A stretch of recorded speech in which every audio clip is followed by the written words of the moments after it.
Welcome again my channel my YouTube channel. ठीक है, तो आज पार्ट थर्ड है हमारा होम रेमेडीज फॉर डिजीज। ठीक है, बड़ी बड़ी डिजीज और छोटी छोटी होम रेमेडीज जिनसे हम छुटकारा पा सकते हैं अपनी बीमारियों से।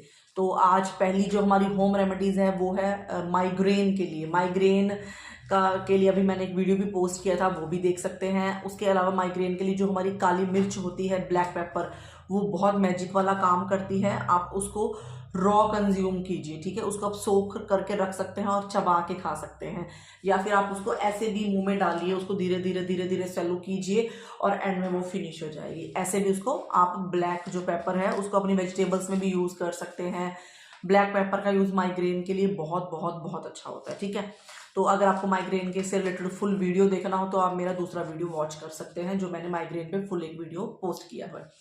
उसके अलावा हमारे नेक्स्ट आता है एनीमिया। एनीमिया खून की कमी हो जाना। जब हमारे अंदर खून की कमी होती है ना, तब हमें बहुत सारी प्रॉब्लम्स देखने को मिलती हैं। हमारे पीरियड्स में हमें प्रॉब्लम्स देखने को मिलती हैं, बहुत सारी डिजीज भी आने लग जाती हैं। ठीक है, तो एनीमिया में आप क्या कर सकते हैं, ऐसी चीज़ें खाइए जिसमें बहुत ज़्यादा आयरन रिच हो, जैसे कि हमारी स्पिनच होती है। स्प्राउट्स का इंटेक कीजिए, स्प्राउट्स बहुत अच्छे होते हैं। डेट्स खाइए, फिग्स खाइए, डेट्स में बहुत अच्छा आयरन होता है, फिग्स में होता है। इन चीज़ों को, डेट्स, फिग्स एंड हमारे स्प्राउट्स, इनको अपने डाइट में ऐड कीजिए अगर आपको एनीमिया का प्रॉब्लम है तो। मेक श्योर कि आपने इसको कंटिन्यू रखना है, 4-5 दिन, हफ्ता 10 दिन नहीं, महीना, 2 महीना, 3 महीने, जब तक आपकी प्रॉब्लम सॉल्व नहीं होती आप इसको कंटिन्यू रखिए। आपको कुछ नुकसान नहीं देने वाली हैं, बिकॉज घर की चीज़ें हैं, घर पे बनने वाली चीज़ें हैं। आपको ऑलरेडी इनके, अगर आपको ये वाला हेल्थ बेनिफिट नहीं पता था तो आपको और इनके बेनिफिट्स बहुत ज़्यादा पता है, तो आप उसके रिगार्डिंग भी इनको अपनी डाइट में डेली ऐड कर सकते हैं। ठीक है, उसके बाद हमारा आता है साइनस का इशू। साइनस का जो इश्यू होता है वो हमारा लंग्स से रिलेटेड होता है ना। हमारे लंग्स क्लीन नहीं होते, हमारे लंग्स को क्लीन रखना, डिटॉक्स रखना बहुत ज़्यादा ज़रूरी होता है। उसके लिए आप लंग्स के लिए आप टर्मरिक जिंजर की जो चाय होती है, चाय मीन्स पानी, आपने दूध वाली चाय में टर्मरिक जिंजर का यूज़ नहीं करना है। टर्मरिक और जिंजर को पानी में उबाल के वो वाला पानी आपने कंज्यूम करना है। उस पानी से आपने डेली कंज्यूम कीजिए। आपको उसको कभी भी किसी भी टाइम कर सकते हैं, आपको वो काफ़ी राहत देगा हमारे साइनस की इशू में। उसके अलावा हमारा आता है ल्यूकेरिया। ठीक है, उसमें आप क्या कर सकते हैं, कच्चा जो हमारा टोमेटो होता है ना, कच्चा टोमेटो आप खा सकते हैं। कच्चा टमाटर खाइए, सुबह उठ के खाइए, सलाद में खाइए, किसी भी टाइम खाइए, वो आपकी ल्यूकेरिया में आपको हेल्प करेगा। ठीक है, उसके अलावा हमारा नेक्स्ट आता है अस्थमा। अस्थमा का जो हमारा इशू होता है उसके लिए आप टर्मरिक टी यूज कर सकते हैं। अस्थमा के इशू के लिए टर्मरिक टी हमारी बहुत अच्छी होती है। ठीक है, और आपको साथ में करनी है अस्थमा के लिए मेन चीज होती है ब्रीथिंग की एक्सरसाइज। ठीक है, आपकी जो ब्रीथिंग है वो सही से चलनी चाहिए, कंट्रोल में रहनी चाहिए। ठीक है, ब्रीथिंग का ही मेन जो प्रॉब्लम होता है वो अस्थमा में होता है, तो आपको ब्रीथिंग एक्सरसाइज करनी है रेगुलर। एंड उसके अलावा आपको टर्मरिक टी अपनी डाइट में, डेली डाइट में इंक्लूड करनी है। ठीक है, और हमारा नेक्स्ट आता है विटामिन डी एंड B12। अगर आपको भी विटामिन डी एंड B12 का इशू है, आपकी बॉडी में कम है, सबसे पहले तो विटामिन डी के लिए सन होता है हमारा फर्स्ट सोर्स, मेन सोर्स हमारा सन होता है। सन के अंदर बैठिए, सन की रेस को अपनी बॉडी में लेके जाइए, ताकि जो आपका विटामिन डी है वो एक्टिवेट हो सके और आपको विटामिन डी की जो आपकी बॉडी में कमी है वो पूरी हो सके। ठीक है, उसके अलावा हमारे इसके लिए आते हैं फ्लैक्स सीड में भी आपको विटामिन डी मिल जाता है। ठीक है, आपको B12 मिल जाता है। मशरूम, मशरूम को आप पहले क्या कीजिए, जैसे मशरूम आप परचेज करके लाते हैं ना, उसको फ्रिज में रखने की जगह उसको आप सन में रखिए। उसको सन में रखेंगे, मशरूम भी क्या करता है, सन की जो रेज होता है उसको अपने अंदर ले लेता है, और जो विटामिन डी होता है उसको प्रोड्यूस करने में आपको ज़्यादा हेल्प करता है। डायरेक्ट अगर आप मशरूम का कंज्यूम करेंगे, कंजप्शन करेंगे, तब आपको वो वाला बेनिफिट नहीं देगा। ठीक है, उसके अलावा हमारे जो फर्मेंटेड फूड्स होते हैं उनमें आपको B12 बहुत अच्छा मिल जाता है। हमारे जो पिकल्स होते हैं, अचार घर के बने हुए होते हैं, प्रोबायोटिक्स, ठीक है, उसमें भी आपको B12 बहुत अच्छा मिल जाता है। तो आफ्टरनून में आप इसको अपनी डाइट में पिकल्स वगैरह को, चटनीज वगैरह को ऐड कर सकते हैं, फर्मेंटेड आइटम्स को ऐड कर सकते हैं। रात को खाना अवॉइड कीजिए फर्मेंटेड आइटम्स को, लंच में आप इसको ले सकते हैं। हमारी इडली, ढोकला, हमारा डोसा, जो भी आप खाना चाहें, उत्पम, बहुत सारी चीज़ें बनती है फर्मेंट करके, बहुत सारे डोसे हर तरीके के बनते हैं, तो सबको आप अपने लंच में ऐड कीजिए। उसके बाद हमारा आता है इंसोमिया। वो क्या होता है कि जिसमें हमें नींद की प्रॉब्लम हो जाती है ना, तो उसके लिए आप जायफल वाला पानी पी सकते हैं। जायफल नींद के लिए हमारा बहुत अच्छा होता है।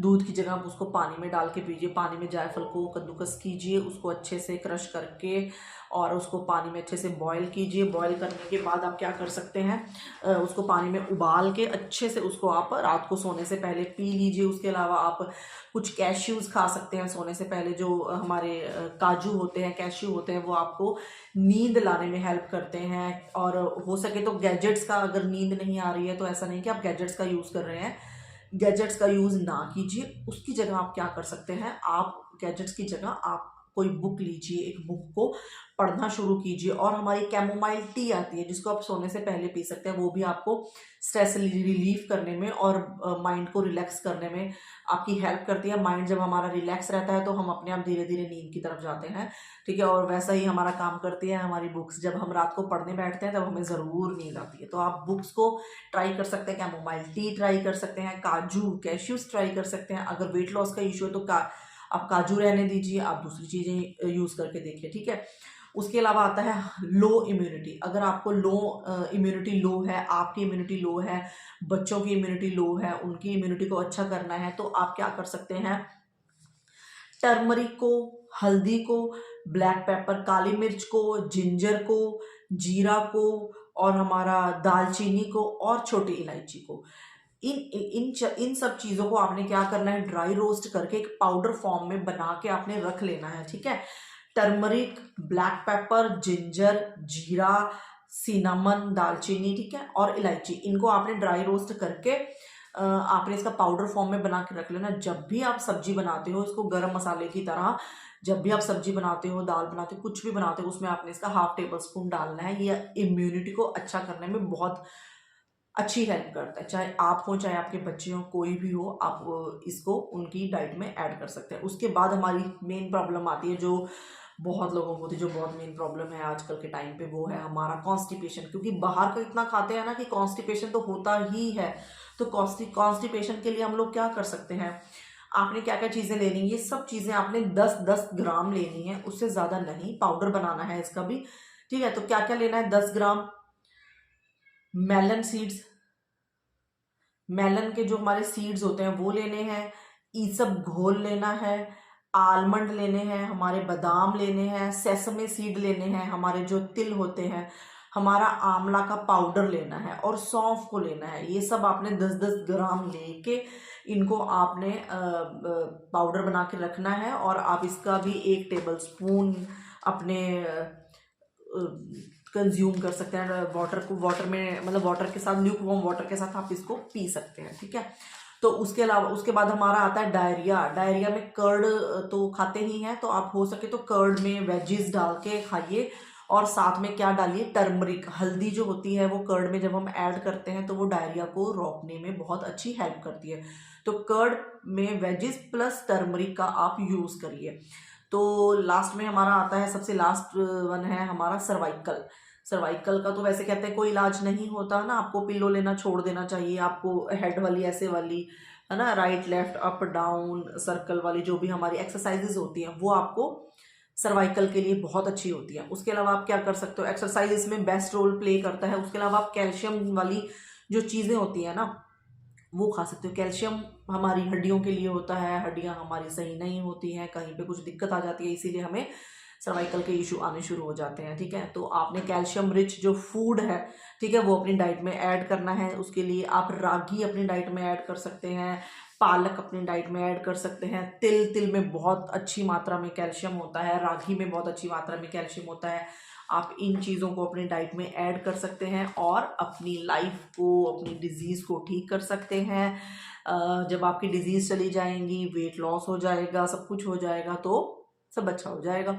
तो ये थी हमारे कुछ क्विक होम रेमेडीज़ जो कि मैंने 3 वीडियोज़ में आपके साथ शेयर किए हैं। अगर आपको वीडियोस अच्छी लगे तो प्लीज़ अपने फ्रेंड्स के साथ, फैमिली के साथ शेयर कीजिए और चैनल को ज़रूर सब्सक्राइब कीजिए और करवाइए। Thank you so much. मिलते हैं नेक्स्ट वीडियो में।